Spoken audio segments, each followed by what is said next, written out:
दोस्तन पी प्यारन के आगाह कजे तो दर्दिल अजीज डाए सीनियर साफ़ी महबूब शख्सियत राय बपड़ विछोड़े जो वड ॾेई असां खां हमेशह लाइ मोकिलायो वियो आहे।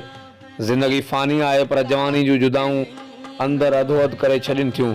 राय बपड़ जे विछोड़े ते संदसि दोस्त मिट माइट ऐं चाहींदड़ ॾोखेरा आहिनि। संदसि कयल महिनतुनि खे कॾहिं बि विसारे नथो सघिजे। सिंध धरती जे अज़ीम किरदारु राय बपड़ जे रूह लाइ दुआ ऐं ख़ैरात फी सबीलिल्लाह जो बंदोबस्तु कयो वियो आहे।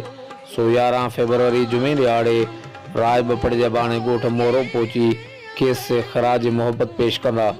सोगवार आहिनि उस्ताद अली मुराद बपड़, अब्दुल्ला बपड़, सारंग बपड़, करमुल्ला बपड़, दिलमुराद बपड़, इनायतुल्ला बपड़, जुल्फ़कार अली बपड़, उस्ताद बेणो बपड़, फ़ाइद बपड़। ऐ दर्द बता कुछ तू ही बता, अब तक ये